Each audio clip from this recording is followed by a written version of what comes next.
This is the Tencor P10 surface profilometer. It measures the thickness of your films that you've deposited or the etching depth of your thin films. It can measure film thicknesses up to about 300 microns and etch depths about that thick. The first screen you will encounter is the top level menu. To take a scan and measure the film thickness or the etch depth, you double click on the scan icon. It's an old system, so it takes a couple seconds to initialize. Next, you pick a program. If you don't have a program, you can double choose any one and then save it as a different name. So the program has several parameters in it that will affect how the scan scans across the surface of your sample. First of all, there's scan length, and you can adjust this in the scan screen, the XY screen.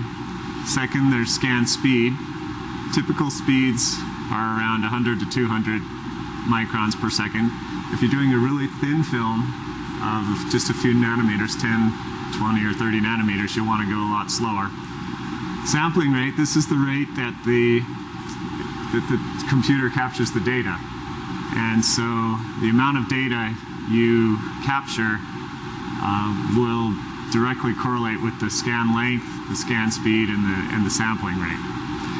Multi-scan average, if you want the stylus to scan over the step, your film step, more than once and average out the noise, then you can set that to be more than one. Scan direction, which way it travels, and then the stylus force, usually we set that to around 2. If you're measuring a soft material, you'll set it to less than that, like PDMS or something that the stylus can scratch. Contact speed, we always leave that at 3. Range resolution, you have 3 options here. 327 is the deepest range, scan range you can go, step height, but then the resolution is lower, lower, so you won't get as good of resolution, but it's 0.2 angstroms basically. So choose a resolution and a range, and then profile type. If you're starting on top of the film and going down, you can choose this one, especially if your etch depth is really large. If your etch depth or your step height is really large and your range is lower, then you'll want to choose one of the other options. Typically we just leave it on this profile type.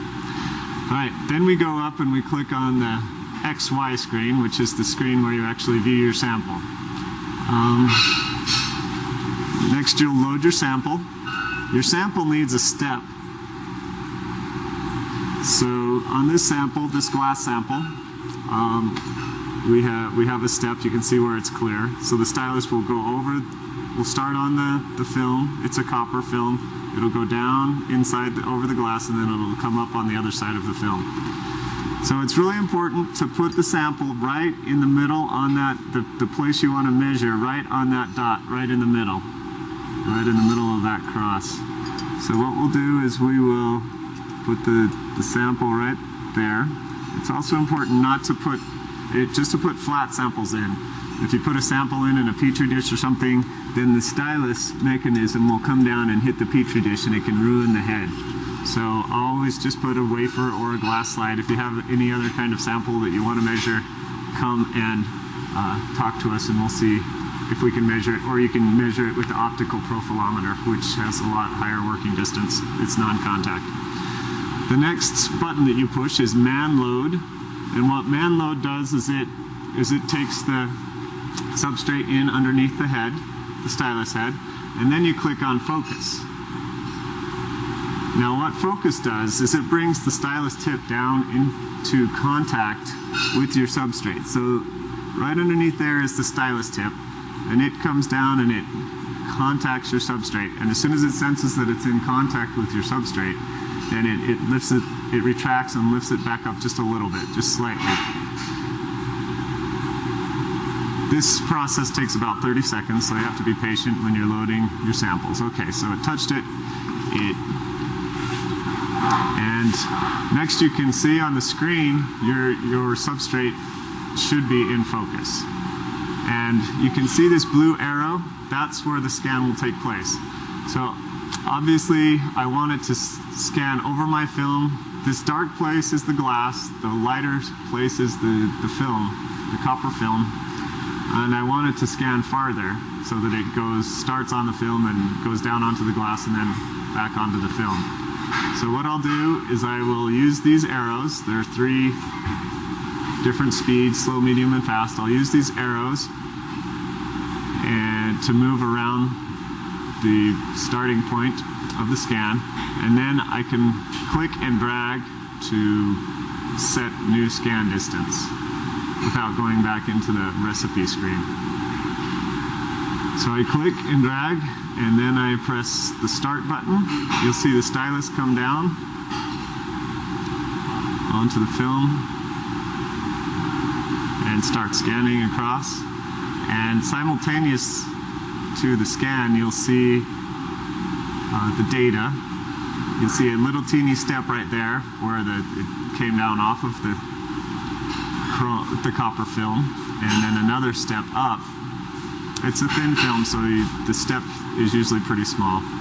You can also see some noise from dust or junk. This sample's been sitting out for a while, so it has a little bit more, a few random particles on it.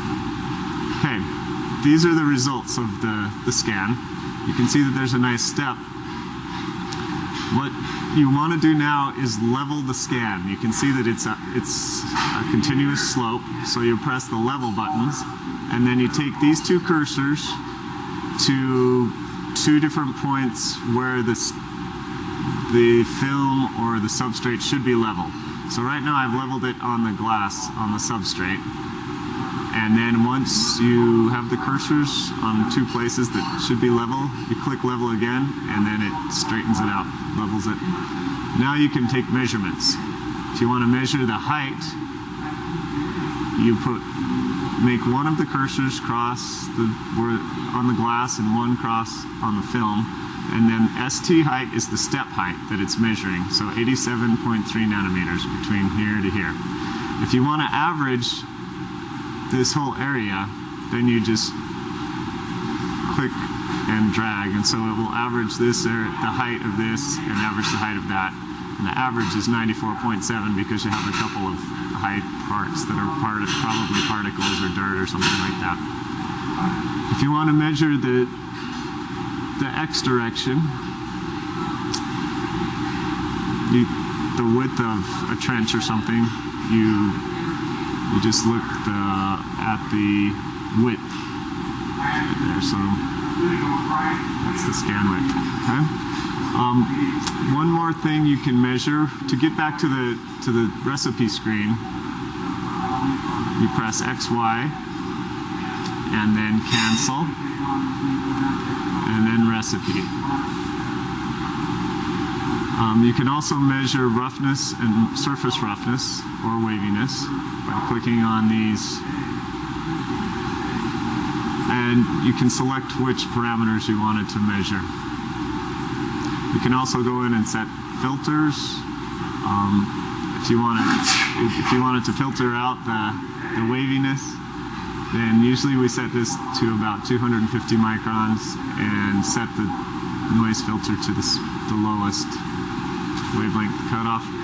Then you go back to XY screen and run the scan, and then we'll be able to see the surface.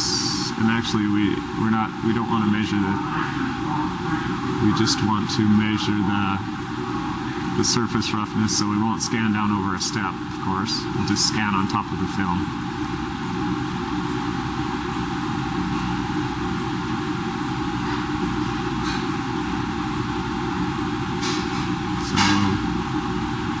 Films typically are pretty smooth, especially if they're thin and if they're on glass.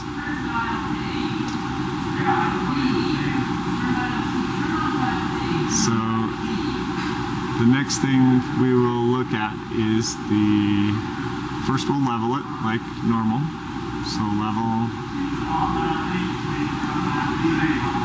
And next, you can look at the waviness. The green line is the waviness, the yellow line is the roughness, and the green line has been filtered out with for the roughness calculation. Then if you click on stats, it will show you the average roughness, 53.6 angstroms. To save a scan, you click on File, Save Data, and then put it in your directory and type down a name. It can only be 8 characters long, that's the maximum. Click OK. To unload your sample, you click on you go back to the View XY screen, and then you simply click Man Load, and it will bring the table out, and you lift up and retrieve your sample. To save your data onto a disk, you have to exit out of the program. So click Cancel, File, Exit.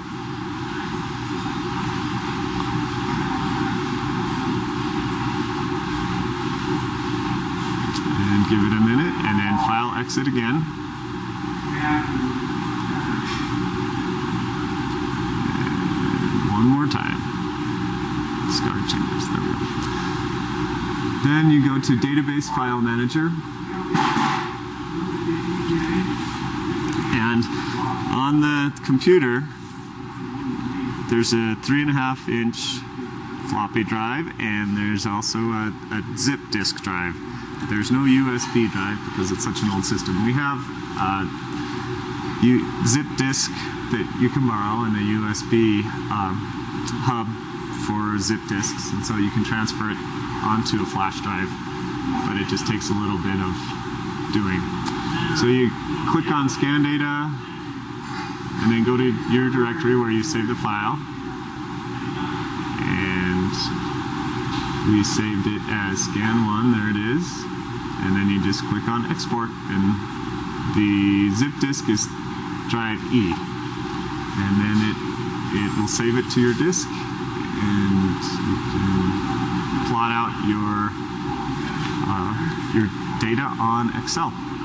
It saves it as just a text file. And that is the end of the training for the Surface Profiler, Tencor P10.